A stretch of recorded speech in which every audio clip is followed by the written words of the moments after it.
Oke, di dalam kontak sendiri itu ada detailnya. Jadi seperti kita contohkan, kita cari aja perusahaan yang paling sering kita kerjakan.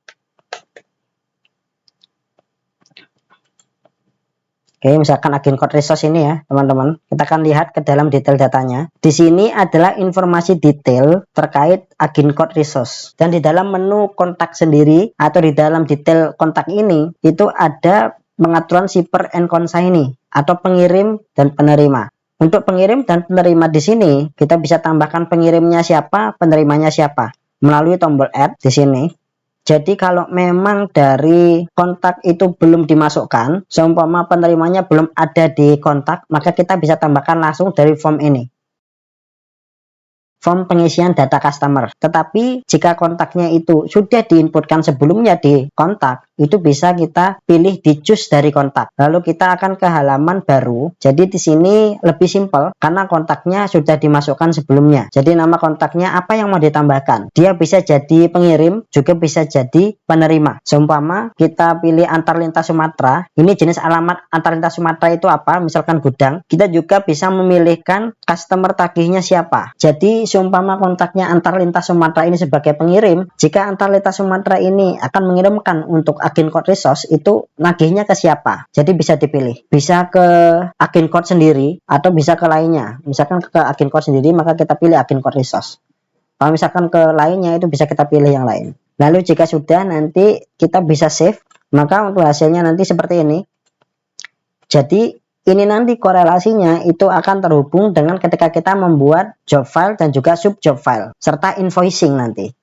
Jadi di dalam job file itu ada sub job file, itu nanti kita pilih pengirim dan penerima serta nanti juga ada data untuk tagihnya ke siapa. Nah, ini nanti akan menjadi dasar dari bill to invoice. Selanjutnya kita ke menu dokumen. Nah, di sini kita bisa mengupload semua dokumen yang terkait kontak yang telah kita inputkan sebelumnya. Kita bisa uploadkan JPG atau PDF jika ada data-data yang perlu dimasukkan. Lalu kita upload dan datanya akan masuk di tabel di bawah ini. Contohnya seperti NPWP dari perusahaan ataupun profil dari perusahaan dan juga kontraknya itu bisa kita masukkan di sini. Selanjutnya kita masuk ke menu kontrak history. Jadi kontrak history di sini akan menampilkan kontrak-kontrak yang sudah tercreate bersumber dari modul marketing di sini. Selanjutnya kita masuk ke menu receivable.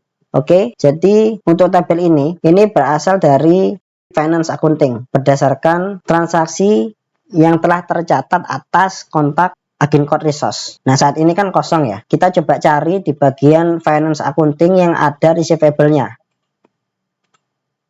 Nah, di sini itu ada Indodrill sama JResource Bolang Mengunduh atau JRBM. Kita coba buka yang bagian Indodrill. Di bagian kontak, nanti kita lihat historinya, apakah muncul.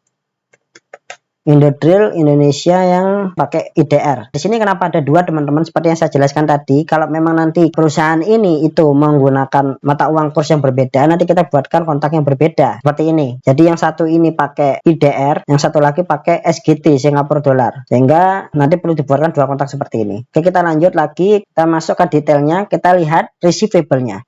Nah, di sini muncul, teman-teman, dia akan menghitung otomatis atas list piutangnya PT Indodrill ini berapa sekarang. Dia akan tercopy atau tersalin. Jadi di menu finance accounting receivable itu akan menghitung khusus untuk yang Indodrill saja di sini. Misalkan divisi akun receivable atau invoice itu pengen tahu kontak ini sudah mempunyai limit piutang berapa.